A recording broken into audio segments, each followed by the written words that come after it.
Good evening, everybody, and welcome to another edition of Inside the Pigskin. My name is Scott Morganroth, the Motor City Madmouth. We have a loaded show. I'm not going to tell you what the topics are tonight. All I'm going to tell you is get a notepad and a pen or a pencil, take notes, and if that isn't good enough, you can always listen to the show again. We have a lot of information to get you ready for Super Sunday. With that said, I'm going to introduce the crew real quick, and then we're going to go over some company business. Welcome back, Travis Holmes. Thank you for having me. Happy Super Bowl Monday, everyone. Super Bowl Tuesday, whatever today is. I don't know. Yeah, that's what everybody feels this week. And our resident running back, Melfar Jr. How's it going, guys? Great to be back. And we have Bo Crouch. How's it going, guys? Good to see you.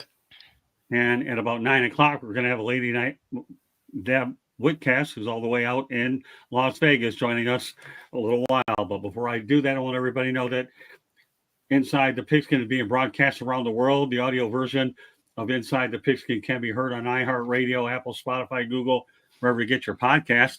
Please hit the red subscribe button on YouTube, South Florida Tribune. We're striving for more subscribers. Please also comment, like, and share the broadcast. Want to be a guest? No problem. Participate in the chat room or send your topic ideas, southfloridatribune@gmail.com. If you want to advertise cost efficiently, give me a call at 954-304-4941. We broadcast live on Facebook, LinkedIn, Twitter, and YouTube. Our website is www.southfloridatribune.com. Our Twitter/X is at Tribune South. Candy Ebling is behind the scenes and also producing the show. Okay. I have a book out there called Lessons from the Microphone, Tuning into the Enduring Wisdom of Visionary Leaders, basically old school media versus new school media, available on Kindle and Amazon. Also, I work with another company that's a broadcast partner of ours called NGBN TV, which will be launching on Roku TV, Apple TV, Amazon Fire, and mobile devices. And it will be in 85% of the homes in the United States, Canada, and 4.1 billion mobile devices. And I told you I have a lot of information. I'm going to give you exactly that. So everybody has it. So I'm going to go to our first piece. Joe Montana, did you know, finished his NFL career in Kansas City from 1993 and 1994. It was 4-0. And he was 4-0 in Super Bowls, and had to wear number 19. Okay, and I repeat, number 19, because Len Dawson's number 16 was retired. He was a sportscaster in Kansas City, and Patrick Mahomes has lost one Super Bowl, and that was the Tampa Bay. So I'll tell you what, I'd be curious to find out from you guys, since it is Super Bowl week, how many people on Radio Row, Bo, do you think really even knew that piece of information? And we're talking Radio Row because we're talking a different generation. Yeah, I would bet that they know most of Joe Montana's history, just because he's such a notable figure and what the greats are always measured up against. And I mean, everybody knows that he went to KC. That's when, Steve Young got his chance. And, one of the things that may get missed, if you didn't watch these things in real time, is that he took that team to the playoffs. So it's not like they were a bad unit. Like he actually played fairly well in KC before he hung it up. Okay. What do you think, Travis? How many people on Radio Row knew much about Joe Montana, let alone where he ended his career? I mean, that's a rough one. Because I would say anyone who was born in the 90s would probably not be aware of that unless you are truly if you're truly a football historian, maybe you picked up on something like that other than just looking at the highlights. But yeah, for most guys, covering that's generational at that point. So I would say probably not as many guys as you would hope or think, unless they specifically covered the team or they just again, they're some of those older guys who maybe saw it happen. That's why we talk about it, because it is generational, Travis. Okay. Mel, obviously we're old enough to remember, aren't we? Well, yeah, I mean, I played against him, so yeah, I certainly old enough to remember. He kept me from going to a Super Bowl back in 1989 when we played them in the NFC Championship game. Him and Jerry Rice, Roger Craig, Tom Rathman, Ronnie Lott, whole bunch of folks, man. Yeah. But if you're on Radio Row, you should have an idea of the history of the league, and his name has come up a little bit as of late. In particular, when you're talking about Brock Purdy and some of the things that he's been doing, and being, or even I should say, even Patrick Mahomes and what he's been doing, because obviously, there's Tom Brady, he's the GOAT, he's up there on Mount Rushmore, and then after that, who is it? Well, it's probably Joe Montana, and yeah, it's been a while since he's played, but he's had some commercials, and people have had an opportunity to Google him and see who he is. People probably think he finished out his career at Kansas City, but that's not what happened. Yeah, he did end up going to the Chiefs and playing there for a little while, and still playing well. He still had a little tread left on the tire, but it was that time for them to make a decision and to go with Steve Young at that particular time, a younger guy. They knew at some point in time they're going to have to transition away from him. So, they kind of did it a year or two early and turned the reins over to Steve Young. But probably, I would think that the vast majority of them know. If they don't know, they should know. And if they don't know, shame on them. Especially if you're on Radio Row, right? Exactly. Well, I mean, you say Radio Row, though. Radio Row for the Super Bowl is not. You should know. Radio Row than most people would realize for the Super Bowl. Like, you're probably talking legitimately, and I'm probably underscoring it. You're probably at 500 like radio personalities in that area. Like, that's, I don't know. I can give someone a pass if that makes sense that way. So the little 11-year-old kid, I could give him a pass. The 11-year-old kid that's been interviewing folks, I'll give him a pass. Sure. The thing that's funny is he probably actually knows more than some of these other dudes. Probably does. He probably does. But no, honestly, if you are on Radio Row, you should know who Joe Montana, Jerry Rice, you're at Radio Row for the Super Bowl. Who showed out in the Super Bowl? Like almost as much as Brady? Joe Montana. I mean, his former team, both of his former teams are in the mix. I mean, you gotta come on. I got you. You gotta know who that dude is. If it was somebody kind of obscure, sure, I'm with it. But if you're talking about what's lauded as one of the best, if not the best quarterback, either ahead or just behind Brady all time. I feel like if you have ever watched football, you've seen clips of Joe Montana. No, I got you. Well, let me tell you, here's a little sidebar note. He won his first Super Bowl over in Pontiac Silverdome against the Cincinnati Bengals. And what many of us know, yeah, he did. I remember Super Bowl 16. I didn't get there. Yeah, I was there. I was too young, but he won it over there. A folding chair. Yeah, let me tell you what. Remember the catch by Dwight Clark that elevated him to Super Bowl. But yeah, one would think that people on Radio Row should know, but nowadays, I'm talking without having to cheat on Google and their cell phones, but I'm not sure what this generation does know or they don't know. But, I've dealt with this on many sports, and I find myself puzzled with every answer. All right, let's continue on. Joe Montana has 16 playoff wins. He ranks second behind Tom Brady with 35, and Patrick Mahomes has 14. He might get 15. So, I mean, he won't break that. He won't get past them this year. But I guess the question is, Travis, is he going to get one closer this year? Am I giving you an indirect way to give a prediction? I mean, yeah, but yeah, I'm here for it. Yeah, I have to believe that Mahomes is going to win this year, and it's weird to say because from day one I always said this is going to be a Baltimore Ravens San Francisco championship, and I'm disappointed that that's not what we got to see. But at the same time, it's hard to vote against Pat Mahomes because they just keep doing it. It's unfair, and but frankly, it's two teams that just keep getting away with doing stuff that they shouldn't be able to get away with, right? And that's the Chiefs versus the 49ers. So if I'm going to vote for the guys who continue defying odds, I'm going to go with the guy who's has a pretty recent history of doing that, and that's I gotta vote for the mutant. Pat Mahomes is gonna win somehow, some way. All right, I'll pose the same question to Mel, and then Bo gets it. I don't know if I want to go out on a limb or not. We'll see. Yeah, I mean, I guess that's who I'm rooting for. I really don't have a dog in this fight, but I mean, if I was put a gun to my head and say, hey, choose one, that's who I would choose, because I certainly can't choose the 49ers.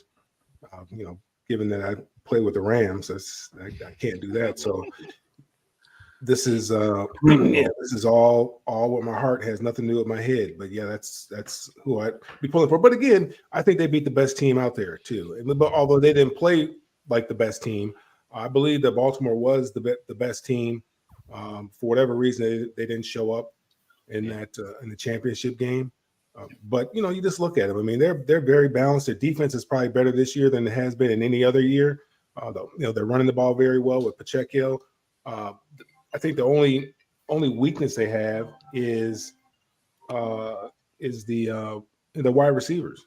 They have Travis Kelce, who can help out a bunch there, but their wide receivers have been a little bit shaky this year. But yeah, I definitely think that they'll win this. All right, Bo. Yeah, I mean, if as long as Tony's still hurt, I think they have a better shot. But just I'll shoot that stray out there. No, I do think the Niners can win this game. Now, as a Hawks fan, I hope that doesn't happen. I don't want them hanging a banner on us. But at the same time, I'm actually leaning towards the Niners. I think they're a more complete team. They have a good defense. They have more weapons on offense, clearly. So obviously Mahomes is that question mark because he can make anything happen. So if Purdy can be mistake-free, the Niners can win. If he throws a pick or two, it's a wrap. I got a good stat on Purdy that I'll get to in a little while. I almost feel like I have to go with the Niners too, because if you're a Detroit Lions fan, you want to lose to the eventual champion. So, isn't that the way it usually is? You want to lose to the eventual champ, but we'll take it for what it's worth. All right, now I have a really good fact here that I really like. Lowest drafted Super Bowl starting quarterbacks among quarterbacks selected in the NFL draft. Well, we might as well start off with Mr. Purdy, who was in 2022, number 262.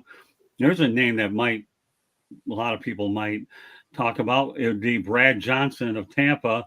In 1992, he was number 227. And Dolphin fans will probably remember this. And I actually saw him play years ago.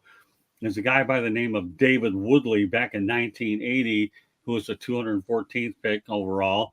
In Minnesota, before many of our time, you had Joe Kapp in 1959. That was really before my time, at 209. And one Candy Ebling's all too familiar with is Bart Starr, but 1956 at number 200. And yes, last but not least, Tom Brady in 2000 at 199. All right. Well, with that said, I'll let you guys run wild on this one. What are your thoughts about this group? Bo, we'll start with you. I'm not really sure what you're asking. What do I think about them in what way? I mean, it just matters the team you have around you. It doesn't matter where you're drafted. I personally, I always laugh when people are like, oh, this is a game manager. I don't see that as a bad thing. I want someone that works within a system and makes their teammates better. I don't need my quarterback out there playing hero ball, because unfortunately, it may win you a lot of games, doesn't generally win you a lot of championships. So if you're a later round competent quarterback, I'm not mad at that at all. Well, that's a really great answer. I really liked it. You didn't know where I was coming from, but you ended up spitting out something I was thinking about. So you're there. You're right there, Bo. All right, Travis, I probably confused you a little bit, but I'm sure you'll dig your way out of it. So go ahead. Hey, man, if I'm good at one thing, it's talking. Let's go. No, I mean, at the end of the day, yeah, it's a great group of guys, and I guess it shows you that it's very, very, very hard to win a Super Bowl. Like, let's just start there. It's hard to win a Super Bowl if you're some of the highest drafted guys, but for the low guys, I mean, you're going to have a handful of guys that's there because they probably don't have, they probably have to have a complete team around them. If you're a lower guy, like, you need that supporting cast, but you're probably not that mutant like a Pat Mahomes, I don't know, Josh Allen, et cetera, et cetera. Or you have a generational coach and you just happen to be also generational, like Tom Brady and Bill Belichick. I don't know. But for the most part, like, yeah, you're right. You got Brock Purdy, you got, the Tom Brady, you got the other guy, Bart Starr, I believe you named. Right. Yeah, and outside of those guys, I mean, you're not talking. There's barely any undrafted free agent, like undrafted quarterbacks who's ever won a Super Bowl other than Kurt Warner, I guess. And I think no, and Jake Delhomme, but he never even won one. So yeah, you're talking. Right. There are no other even undrafted quarterbacks who have won Super Bowls as far as I'm concerned. So yeah, that's a very impressive list, but it's also a kudos to their GMs, kudos to their coaches because they put a complete team around them. I like that answer too. All right, Mel. Yeah, I think Travis brought up a great point when you talked about Kurt Warner and not being drafted. Look, all this stuff here is for the media. The draft is not an exact science. It's very subjective. Now the guy's got an opportunity. That's all he wanted was an opportunity. I mean, Tony Romo was undrafted. Like you said, Kurt Warner, he was bagging groceries. He was playing in the Arena Football League, and he was bagging groceries when they found him. It's not an exact science. Sometimes some guys just need a chance. Sometimes they don't perform well in those combine type settings. But you get them out there in the football field and they can ball out. And you're seeing that with Brock Purdy. I mean, like I said, I watched the guy play for 4 years over at Iowa State, and he's played a lot of football, played a lot of big time games in a big time conference. He's played big time football, so he's got a lot of reps. So he's seen a lot. And all that time, he's gotten a lot of reps, whether it be in practice, also in the games. He's gotten a lot of reps. So he's got a good feel for the game. He's very comfortable out there playing the game. So, like I said, I mean, I'm tired of hearing it, to be honest with you. They're going to forever. He's still having to prove that he can play or that he is that guy because of where he was drafted. If you're a first round draft pick, they're going to give you all the opportunity, all the chances in the world to prove that you can't play. So every time everybody's looking for something, a chink in his armor to say, see, I told you, that's why he was drafted. That's why he was Mr. Irrelevant. Now, because he can't do this, he can't do that. Hey, the guy can play. The guy can play football. I'm tired of the narrative. I hope eventually they get away from it. They got away from it with Tom Brady eventually. I hope they get away from this narrative. The guy can just flat out play. Now, he is in a good system. He's very fortunate for where he was drafted, the team that drafted him, because they're very good as far as developing quarterbacks and also not putting a lot of pressure on their quarterbacks because they have a running game as well. And they put a good defense surrounded with good defense. So he has some playmakers. All he has to do is be a point guard and just distribute the ball. That's all he's got to do. And he's doing that at an extremely high level. You know what this list tells me? Everybody's making too big of a deal over drafting a quarterback in the first round. That's what they are. Everybody, they're all searching for gold. But if your personnel, your scouts are doing their job, you can find them elsewhere. We talked about Joe Montana, right? Wasn't drafted in the first round, too. Third round pick out of Notre Dame for San Francisco. Boy, was he mad. I got passed up in 2 rounds. How did that work out? 4 Super Bowls, right? So for all these draft experts that are wondering, you're going to have your franchise quarterback in the first round. And of course, if we want to repeat this drill over and over, like a lot of teams do every few years, whether you're the New York Jets, the Chicago Bears, and all these other teams that can't get it right the first time, let's try again. If that doesn't work, we'll try it again. We need another quarterback. Guess what? I'll tell you what, the first round doesn't mean anything. All it is good theater. Of course, I probably better know I'll be going to Detroit in a couple months and seeing it firsthand. And then we'll really see all these boos and whatever you want to call it. So you can get your quarterback at any darn round you want, and they're going to win you championships. And that's why I brought this list up. How many championships are on this list? Didn't even need to do the count. All I had to do was look at the different names on there, whether they're game managers, whether they're guys that can throw the football and are dominating quarterbacks. It doesn't matter if you win ugly or you win pretty, or maybe in the 49ers case, Purdy. Okay, I had to throw that. Sorry, guys. It's at least that's a little bit better than my Lions song last week when they lost, about the not an win. No, we won't go back to that one again. But it doesn't matter. That's as long as you win a Super Bowl, okay, it doesn't matter where you're drafted, because ultimately the talent comes out. Game manager, who cares? If you're a superstar, Russell Wilson, another example of that, right? Not drafted in the first round. He's had a pretty good, solid career as well. And the list goes on and on. That's So why for I me, brought this in here. for me, it feels more like you're just saying you should always be drafting a quarterback. That's more what I'm hearing is if you have a third round or fourth round quarterback option that's out there, you should be drafting a quarterback once every 2 years or something like that, just to have another guy because you might hit gold. But to say not to say it doesn't matter as much, that's a harder one to sell because, like we said earlier, these guys have some teams around them though. And if you're a GM who's even remotely questionable or remotely shaky, you're probably going to struggle to put together a complete roster. But it's a lot easier to get that one mutant at quarterback and buy you the next 5 years. Well, let's go to what Ralph Williams saying in the chat room. It's not all about quarterback, good coaching, and some luck. Yeah, and of course, I'll add to what he says a good front office. So that sums it up right there, Ralph. Thanks for the comments. We appreciate it. That That's actually what is they're one of looking the at. things that really impressed me about the Niners in general was they didn't double down on Trey Lance, right? Like they realized maybe they didn't make the right decision. And rather than doing what so many GMs and coaches will do, where they'll double down on it because they think if they don't, they get fired. They were like, hey, we're going a different route. They bring in a free agent. They get the last guy in the draft. I mean, they looked at it as, we don't think he's our guy. And he can't stay on the field, so we don't even know if he could be the guy. And, so I have a lot of respect for the fact that front office pivoted away from everything they gave up to go get Trey Lance. They're just like, hey, we messed up. Let's move forward. And, that's not something you see enough in the league, actually. You must be a Seahawks fan. Yeah, you must be a Seahawks fan because that's something you guys were known for when you had your Legion of Boom. Like that was something that I used to always respect the Seahawks for because I was like, dude, they are getting off this exposure in 2 years. They are religiously like, either you're the guy or you're not, and they're ready to get off before you even finish the contract. Yeah, always compete, man. Like it's honestly, that's how Russell Wilson got the deal, right? Like he wasn't supposed to be the guy. They drafted him, but they had actually signed another quarterback for money that never took a snap. Well, the reality is this. Well, what you're saying is 100% right. Okay. The 49ers made a mistake and they owned it, period. Mm-hmm. And as a result, Trey Lance, I still think Trey Lance could be a solid NFL quarterback, maybe with Dallas. You never know. They're giving him an opportunity to sit behind Dak, play with the clipboard. But right now, Brock Purdy's the man of the hour. All I'm going to do with this next one is simply mention a fact.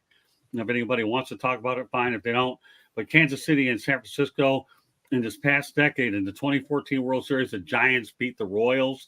Okay, I know that you're not a baseball guy, so don't worry about it, Travis, okay? Except when you want to be. Okay, just kidding with you. He's not auditioning for 108 Stitches baseball talk for sure. And, of course, the Super Bowl when the Chiefs beat the 49ers here in Miami. There you go. We'll see whether or not San Francisco gets a hat trick with this time. Any thoughts of this? You just want to move on to the next fact. I mean, it's available to them. Yeah, I guess we'll find out Sunday, right? Yeah. I got news for you. Travis is so busy laughing at me because he knows I have him out there as a real baseball expert. We like to joke around about that off camera. No big deal. So we'll find out if the hat trick is in place for the San Francisco Bay Area Sunday. Stay tuned. We'll maybe give you a refresher next week. All right. Here's one that's a real pertinent piece of information. Mike Shanahan, the 49ers offensive coordinator, coached Ed McCaffrey and the 49ers wide receiver in the Super Bowl and won a title. Kyle Shanahan gets to coach his son, Christian McCaffrey, the 49ers, the running back. Okay, Mel, what do you think of this one? Your question was now? Well, comparing and contrast the Shanahans and the McCaffreys. The Shanahans and the McCaffreys? Well, yeah, because the dads played and coached together before and won a ring together. Right. So Well, yeah, Mike Ed Shanahan, played. You're talking about Ed played and Ed played with Mike, and now Kyle gets Christian. Well, I think Ed was he was a big time player. I mean, he wasn't like Christian. Christian is he's the horse that pulls the buggy for San Francisco. So as that running game goes, is how that how the offense goes. Ed was, he was a piece. They had great players there. They had great John Elway, and they had Terrell Davis there, and they had Shannon Sharp. They had some great, they had another wide out there. I can't think of his name right now, but they played very complimentary football. Obviously it's the same style of football that they're playing right now, except I think this offense is a little bit more dynamic because Christian has the ability at any time from any place on the field to hit his head on the goalpost. And then Debo, I think he's a lot more dynamic than any wide receiver that they had. And, I think that Kittle and Shannon, they kind of cross each other off. But I would think it has to be pretty exciting for the Shanahans and probably pretty exciting for the McCaffreys as well. This is the game that you dream of playing in, whether you're a coach or whether you're a player, and to have the opportunity for the sons to be playing and coaching in this game when the fathers did it. I think that has to be kind of special. I know. For me, there were some instances, obviously I went to the same school that my dad went to, and I wore his same number when I was at UCLA, and he had went to the Hula Bowl in 1966, I think it was, and I ended up going to the Hula Bowl, in whatever year it was that I went, 87 or something like that. So, those things are fun. Again, media, that's for the media, to make storylines. That's how we take up airtime, is talking, finding all the different storylines and commenting on them. So that's just another one of the storylines. That's just one of the things that makes the Super Bowl great, I guess, is you can come up with so many different storylines, that there are so many different storylines out there. And that's probably why, football is the most watched sport in this country. Well, that's why I call it a Father's Day special. And one of the things I wrote in the title description was Scott and crew give you plenty of information to digest before Super Sunday. And that's exactly what this show is living up to. Storylines. Yeah. The father and son. Okay. Ed got a championship ring. Christian's looking for one Shanahan delivered. The other one can deliver. I'll put it in that nutshell. All right, Bo. Yeah, I mean, it's a fun storyline for sure. I don't know that makes them want to win it more or anything like that. I think you have all the incentive in the world. As soon as you get to the big show, it's the only reason you play, right, is to go win a ring. But it would be pretty cool. And I imagine those conversations after the fact will be pretty awesome within their families. But yeah, I mean, it's a cool storyline for sure. Okay, Travis, you can wrap this topic up. I got two more. If I hope I can get to them. I mean, hearing Bo say he don't think it makes him want to win it anymore. I'm sitting there like thinking the exact opposite. I'm like, oh no. If you Christian McCaffrey, you want this. Like, he's not the oldest he had he has three other brothers, and I'm looking it up right now. Like, he has three other brothers. He's the middle child between the four of them. He's the one who's basically closest resembling his dad's career. Like, I mean, you couldn't write a storyline in this way. And then to have an opportunity to also get a Super Bowl championship like his dad, with the coach who's the father, also who's the son of the coach who coached him. Like, man, come on.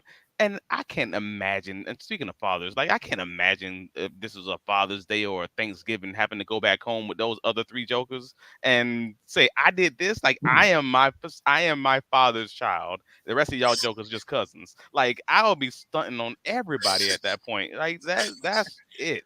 So you're saying if he wins, he's getting it sized for the middle finger? Is that what you're doing? So I would lord that over everybody forever. Like, and his other two brothers are solid college football players. Like, and you have the other one that was a NFL coach, but none of it's even remotely close to this. Like, I'm walking right in Pop's footsteps, and I might even get the championship in the same way. Come on, man. That's if you needed anything else to put you over the top, that's got to be it. Okay, well, let me throw an FYI for you. We have a guest coming on hopefully in a few minutes. But that FYI is the 49ers are 20-0 when scoring at least 20 points with Brock Purdy. So we know the magic number is 20, okay? Any quick thoughts before I go to the last one? 20 points is the number. They get 20, the 49ers should win, at least judging by those numbers. every time we get one of these kinds of stats, something breaks it. Like it's like you jinxing them. Like, hey, he has not missed a field goal in 45 tries, and then he hits it off the upright, and it doinks twice. I just feel like this is going to happen. Detroit Lions last week though, when they were 0-13 on the road, and they were 0-14, so I couldn't screw that one up. No way. Hey man, the Lions are one of the most consistent teams in history. I don't know what to tell you. I'm just saying. No, but I just go by the numbers, man. I'm a journalist. 101 there, Travis. But the 49ers are 20-0 when scoring at least 20 points with Brock Purdy. I mean, you know, I'm not smart enough to make these up. They're out there, storylines, stats, whatever you want. Okay. Well, I mean, it makes sense, right? Because, I mean, that means you're playing mistake-free football. If you're putting up over 20 points, you're not turning the ball over typically. So I would say that would remain true. Like, if they can play mistake-free football, put up over 20 points, yeah, they got a real good shot. Okay. And the last one we're going to get to is that teams that wear the white jerseys are 16-3 in the last 19 Super Bowls. Okay, where do you start, Bo? I mean, it's a cool coincidence. I don't know. I don't know. I don't know if color really plays a role, but I mean, I guess if you do, you want your away jerseys. Who's wearing their away jerseys this week? Who's away? What's that? I'm sorry. What's your question? Who's away? Who's wearing their away jerseys this week? Well, although the Cowboys, those are their home jerseys, but who's away? I don't know. Do you know? Well, San Francisco is away. This at Kansas City, supposedly. Okay, well, here we go. Now this is about to be one of those weeks. This is going to be one of those Super Bowls where the team with the light colored jersey does not win. Yeah, TBD, I suppose. I had a theory on this one, but now I burst my own theory based on just Google's. Yes, because apparently I didn't know how they actually chose the away jersey in Super Bowls. Like I thought it was it's either the AFC all the time or NFC all the time or whatever it may be, and that could have easily just said this conference had a strength, etc. No, but they actually alternated every year, so I have no idea. Like that's just one of those wild, like Bo said, that's just one of those wild coincidences. I'm not even sure what to make of it. Is the team wearing the jerseys, wearing the colored uniforms hotter, and is that causing some effect? I have no idea. I mean, they play indoors, right? Generally, no. It's a Super Bowl. They got an hour and a half halftime. Maybe something going on there. I don't know.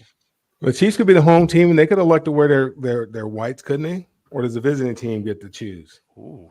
Yeah, I think the home team gets to choose their jersey. So I mean, they could elect for it, I guess. Yeah, it makes you wonder a little bit when you get these numbers. Do these teams and these coaches actually look at these numbers so they decide? Somebody's not getting enough sleep. Somebody's doing they're digging far too into this. It's just too deep into this because that has nothing to do with anything. Yeah, I mean, we know the Cowboys wear their light jerseys because it's hot in Dallas, and they want the other team to have the dark jerseys on, so they'll be hotter. Because we know that the white kind of deflects heat, and the dark colored jerseys kind of attract it. But I don't think there's any issue with that in the Super Bowls. Generally, it's indoors, and weather has been all that great for quite a few of them. So I just think somebody just has way too much time in their hand, just trying to find way too many storylines. The team who turns the ball over least and the team who dominates the line of scrimmage and then ultimately puts up the most points is the one that's going to win. Well, we have our new storyline that just entered the studio. And I want to welcome Deb Whitcoss. Welcome to the show, Deb. Thanks for doing this for us. We appreciate it. Of course. Thank you so much for the invite.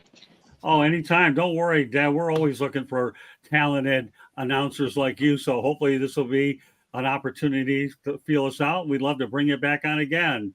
So of course. We're glad to have you. So first, Deb, why don't you let everybody know a little bit about Deb Whitcoss, the podcast that you have, and your background in the media, and then we'll just break you in a little bit easy. Okay. I can do the hard stuff too. So hi, everybody. My name is Deb. Mad mouth here. Okay, go ahead, Deb. What was that? Go ahead. Motor City Mad Mouth, Deb. You're on the big show. Here we go. Let's go. Guys, my name's Deb Whitgust. I'm actually a 2-time Emmy-winning producer, as well as a sports reporter. So I do both. I'm crazy. My father played for the MLB, played for the minors. So I basically grew up in a stadium. So that's kind of where I feel my best. And yeah, I'm here at Super Bowl. I'm here with the Los Angeles Football Network, Skyboat Media, and I also have my own podcast with Nikki Gist. She covers the Giants. It's called The Blonde Blitz. And yeah, we just got back from Radio Row and looking to go to the media party this evening. Well, Deb, I've been to 4 Super Bowls, and I know the experience. I never went to a lot of the parties, but I did a lot of things during the day with everything I had. I remember my first one was with John Elway, and my last one in Miami that I've gone to was watching the New Orleans Saints beat the Indianapolis Colts, and then I saw the one in Jacksonville where New England ended up winning over Philadelphia. The Terrell Owens played unbelievable. Yeah. Despite that. Yeah, we won't talk about that one. No, I know. We won't do that. We finally won one. I'm an Eagles fan, so. Oh, no, I can hardly tell. And then the other one, though, was the Pittsburgh Steelers beating the Arizona Cardinals. So, yeah. So I know what an exciting experience for you it is. So, yep. So with that said, I mean, I think it's just unbelievable that you're there.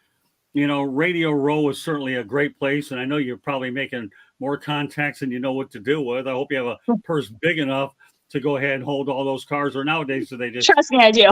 I have a whole backpack. People are like, you're going around crazy with the backpack. It's so heavy. I carry everything but the kitchen sink in there. But yeah. Or does it carry you? I'm just kidding. I mean, it probably does, to be honest. And that's a compliment, by the way. So, all right, you've been there a couple of days now. What are your thoughts about what you can expect on Sunday? Have you gotten any idea in your mind about any vibes with the coaches, the players? Sure. I mean, we've done a couple. We did opening night last night. It's always a bit of a circus. It's super fun to do, though. And then we just did the media availability today with the 49ers. Honestly, both these teams are ready to go. They know the competition. They know what they're up against, and they're ready to play ball. I mean, a lot of experience in the playoffs for both these teams. So, I mean, you would have to imagine they're about as well coached up in this situation as they could be. But yeah, I mean, what's the feeling? I imagine it's got to be pretty electric there on Radio Row. It is. I mean, it's going to get even more electric as the days go on, as we get closer to Super Bowl. The vibe is good, very positive. Everyone's kind of doing their thing, getting their content. Definitely there's a bunch of athletes walking around. You just kind of grab them and say, hey, sit at my table. Let's talk. Everyone's just having fun right now. The questions at the media availability got a little bit more serious today. Last night was, super fun. If you were, robbing a bank, who would your team member be that you would want with you, and who would drive the runaway car or the getaway car? You know what I mean? It's silly stuff. And then today, finally, it kicked in that, we're actually playing a Super Bowl game here. And honestly, too, props to these athletes, to both teams. They're super professional. Obviously they're athletes, so they're media trained, but they're also playing a huge game. You know what I mean? And they're sitting there talking with the media, at least once or twice a day. And, as media, we kind of forget, there's actually a game coming up, so.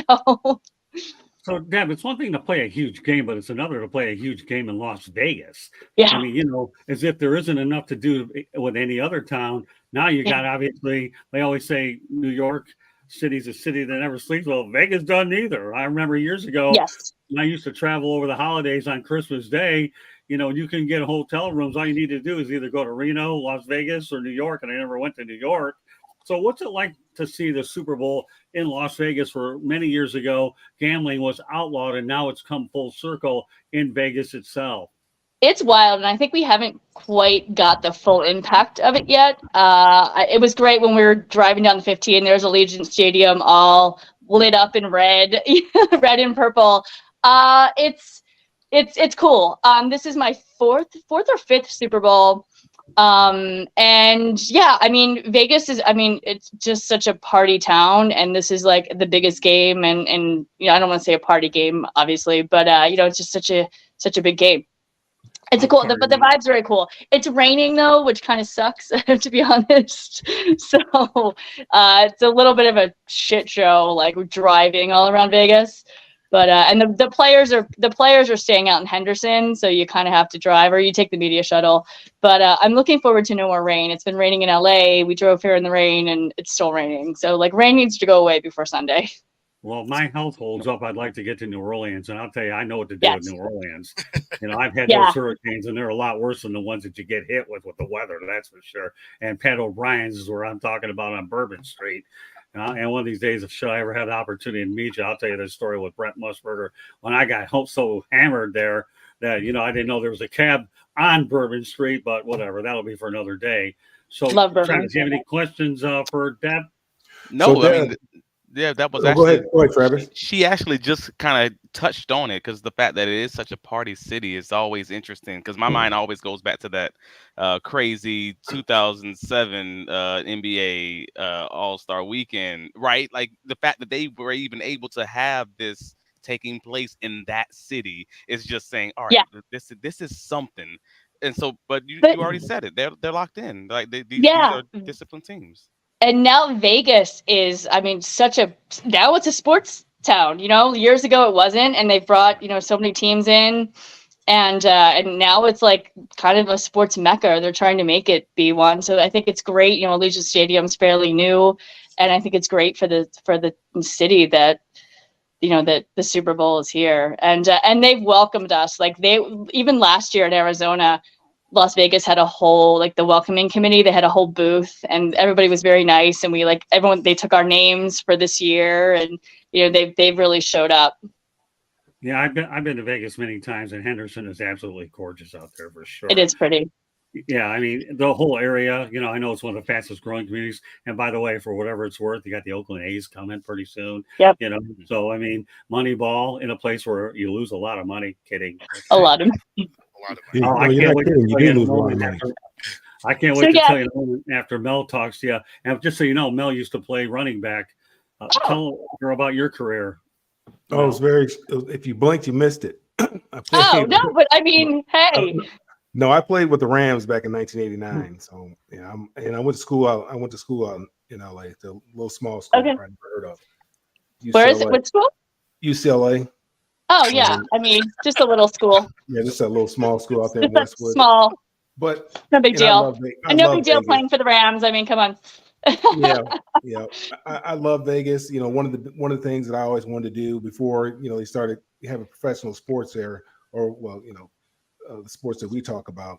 I Mhm. wanted to go see Mike Tyson fight. Yes. And you know, that used to bring out the who's who, and I had an opportunity to go to quite a few of his fights, and you know, there's nothing like Vegas. I mean, you don't sleep. I'd fly in Friday after work and then sleep all weekend and get on the red eye and come back, sleep those couple 3 hours on the plane, and I go right to work from there. But I'm gonna give you. I don't know where you've gone to eat, and you are, but you're from Southern California, so you should know about this. You should know about the best hamburger that there is. And I'm not talking about In-N-Out. I'm not an In-N-Out burger person. I'm not an In-N-Out burger girl either, to be honest. Have you gone and gotten yourself a fat burger, a double king chili Yes. cheese egg bacon? Yes, I Yeah. like Fat Burger. There you I go. do. And they closed by me. Like the one that was right by my house closed. But And they I was like, still no, have the one that in can't go Vegas, don't they? anywhere.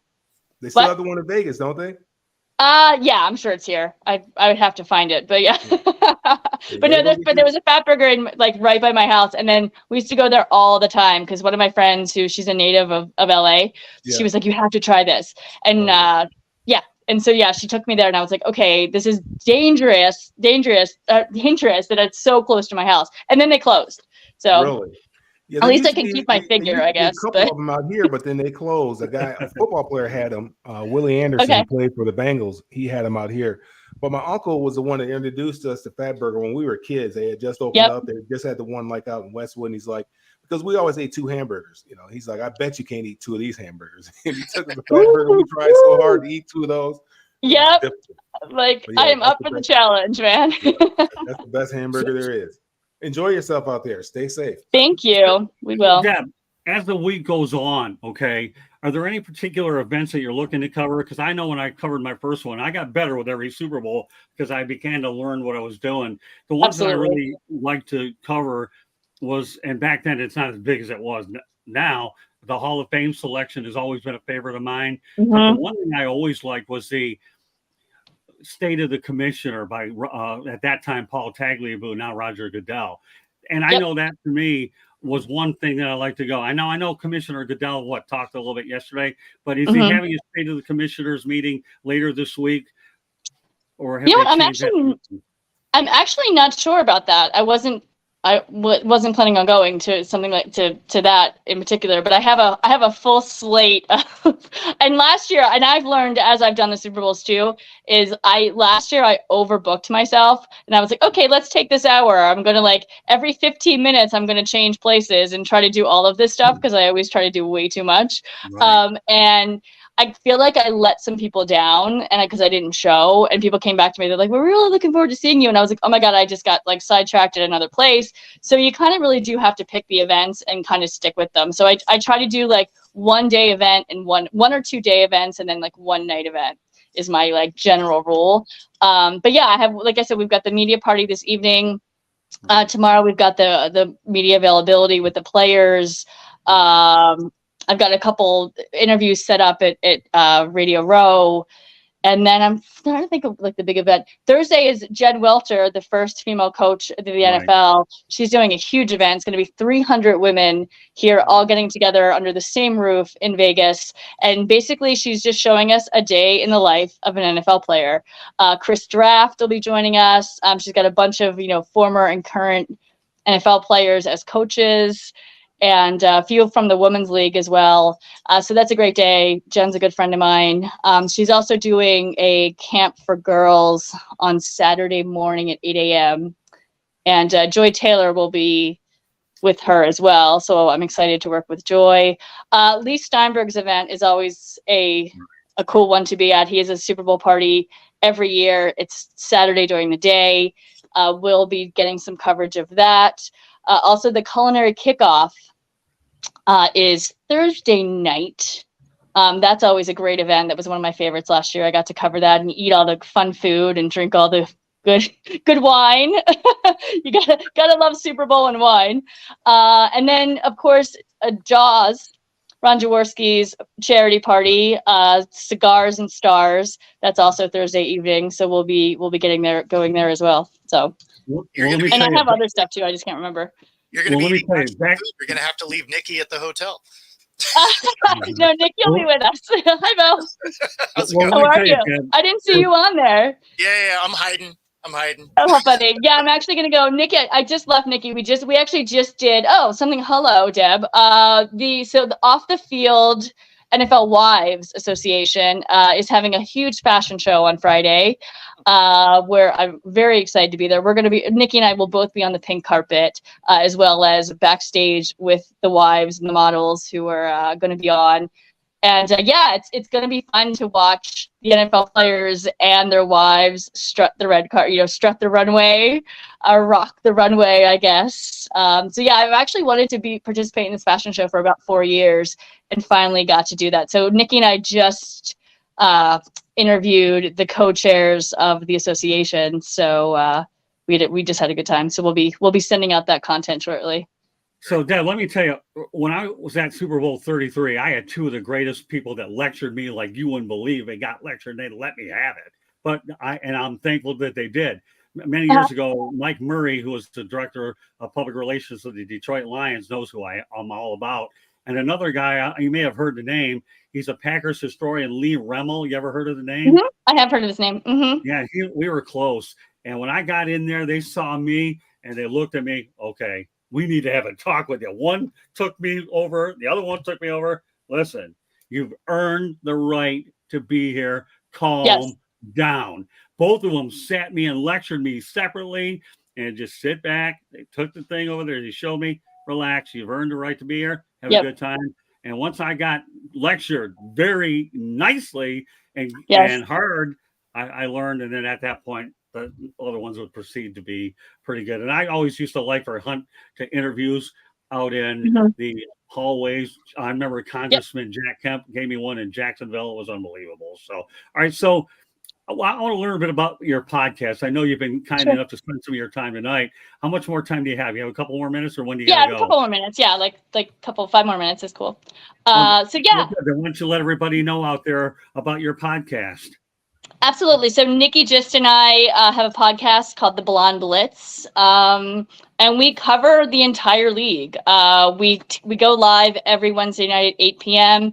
We're on our own YouTube channel, The Blonde Blitz, as well as TSS Fantasy. So you can find us there. And we're after Super Bowl, we'll kind of do a wrap up of Super Bowl, but then we're going to be on the rest of the season too, because I'll be at Combine, I'll be at the draft, and then we're meeting a ton of people here, and we're going to be doing a lot of interviews in the off season. So check us out for current NFL players, former NFL players, coaches, players' wives, girlfriends. Like we plan to cover it all.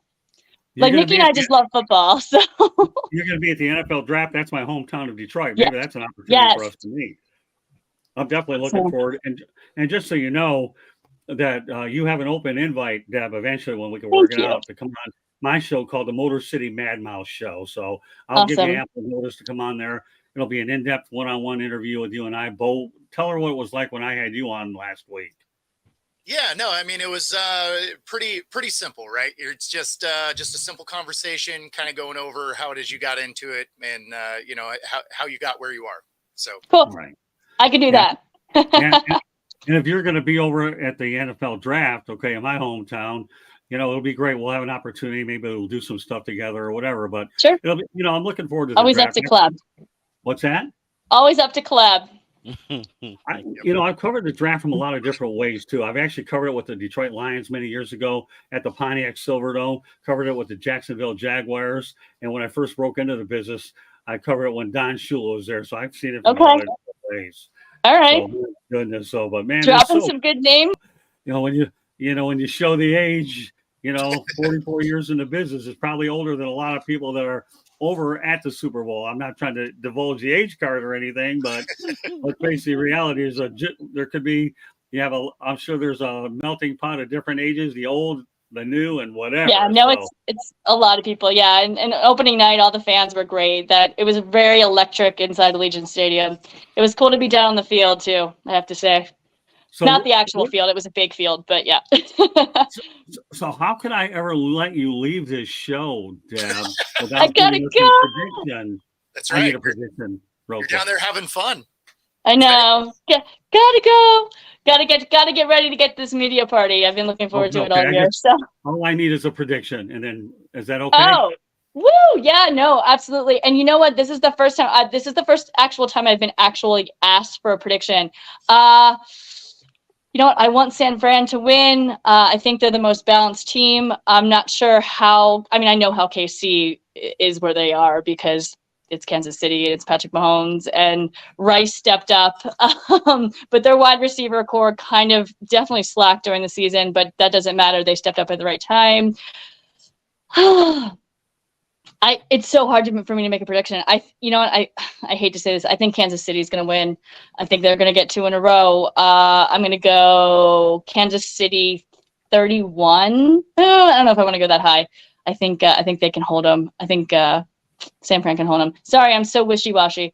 I'm going to go 21-20 Kansas City. Very good. And lastly, you want to let everybody know how they get a hold of you real quick. I know you got to run. And by the way, thanks for joining us tonight here. Of course. And inside the Pigskin. Let everybody know how they get to reach you.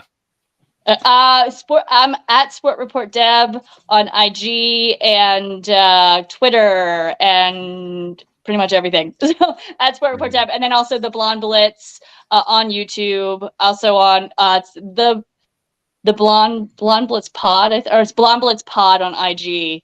And yeah, that's where you can find me. Well, hopefully you gain some more people here. But meanwhile, Deb, thanks a lot for joining us tonight, and we'll be in touch. We appreciate everything tonight. God Thanks bless for having me in Detroit. Okay, that'll be great. Yes, let's do it. See you guys soon. Bet. Happy Super Bowl. Thank you.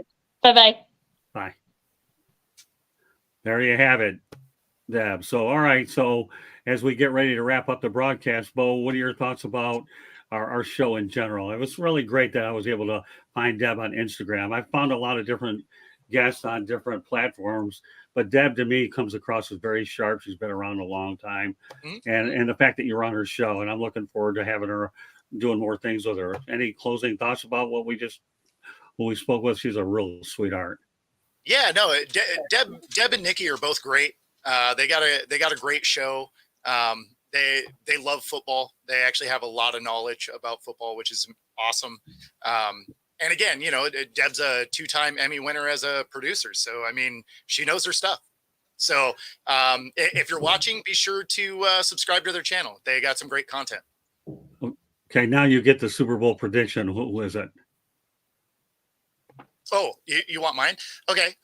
So I still think the Niners can pull this off as long as they play some mistake-free football. I'm going to go with, it's not going to be quite that close. I'm going to go with, it's going to be 23-20. So I don't think it'll be a 1-point game, but I think it'll be a field goal game. And, obviously that can change if people are throwing picks. But, historically, Mahomes has thrown some interceptions in the Super Bowl. So I don't expect him to be perfect. And so as long as they're trading turnovers, I think the Niners can win. All right. Well, while you're at it, why don't you let everybody know how they get a hold of you? Yeah. So you can see me here on every Tuesday night. And of course, my channel at Football Talk, all of the socials at Football Talk with Bo, and of course, Roku TV 5 days a week. Okay. All right, Mel, it's your turn. Super Bowl prediction. Let everybody know how they get a hold of you. I'm going with the Chiefs 24-17. You get a hold of me, all the social media at Melfar Jr. And also follow what we have going on for the youth here in Atlanta and also up in up in Michigan at melfar.org. Okay, Travis, you're next. Prediction, how they reach you. Well, I'm going the Pat Mahomeses over the 49ers. I actually see this one closer to 34-20. I don't think it's going to be close, but I still think the 49ers will get 20 just to make that record not be perfect anymore. That 20-0 with Purdy. That's just one of those weird things, but I think they'll have some success running the ball like the Lions did originally to open that game. I like that you're sliding some Purdy hate in there, right? Hey, I mean, I think the book is still being written on Brock Purdy, and there's nothing wrong with that, especially in the second year. Is it his third year actually? I'm sorry. Sure. Yeah, second year, I think. Brock Purdy, but at the end of the day, he can either be, this incredible, like he can be Joe Flacco in his prime, or he could be, Johnny Manziel. And honestly, it just depends on the day. He can show up and throw 4 picks, or he can show up and actually be disciplined point guard. And I never know which one it's going to be. So Johnny based on football, that's some real hate. Hey man, I'm calling it what it is. I'm calling it what I see. So I'm going with that. And also you can find me on all the socials, Travis D. Holmes. That's my Twitter handle. That's on Instagram, all the socials. And you can find my writings covering the Jacksonville Jaguars on bigcatcountry.com. Also find me here at Inside the Pigskin on Tuesdays at wherever you catch your podcast at 8:30 p.m. And also the Duval Dive Jaguars podcast on Fridays, wherever you find your podcast. I'm going to go 33-27. Christian McCaffrey has a big game. That's all I'll say. Oh, 49ers. All right. Yeah, I'm going to go with 49ers. I've been consistent all the way. He has a big game. This guy here, he can run it, he can catch it, and he can bowl you over. All right. With that said, I'll just let everybody know one more time that Inside the Pigskin is being broadcast around the world. The audio version of Inside the Pigskin can be heard on iHeartRadio, Apple, Spotify, Google, wherever you get your podcast. Please hit the red subscribe button on YouTube, South Florida Tribune. We're striving for more subscribers. Please also comment, like, and share the broadcast. Want to be a guest? Great. Participate in the chat room. Feel free to chat there. That's why it gets you good stuff out there for you, kneecap biting. We appreciate your comments as well. So, again, send your topic ideas, southfloridatribune@gmail.com. If you want to advertise cost efficiently, give me a call at 954-304-4941. We broadcast live on Facebook, LinkedIn, Twitter, and YouTube. Our website's www.southfloridatribune.com, Twitter /X @Tribune South. Candy Ebling's behind the scenes is also producing the show. I have a book out there called Lessons from the Microphone, Tuning into the Enduring Wisdom of Visionary Leaders. To make a long story short, old school media versus new school media, available on Kindle and Amazon. That does it for tonight. Here, we also want to thank Deb Whitcast for coming on the show, a real sweetheart, and I hope that you subscribe and watch her. I'm looking forward to watching her shows as well, and more importantly, bringing her on as well. So on behalf of Deb, Melfar Jr., Bo Crouch, Travis Holmes, and we want to thank Coach John Bonamago all year for his help on the platform as well. This is Scott Morganroth. Thank you for joining us on this edition of Inside the Pigskin, and we will see you next week. Good night, everybody.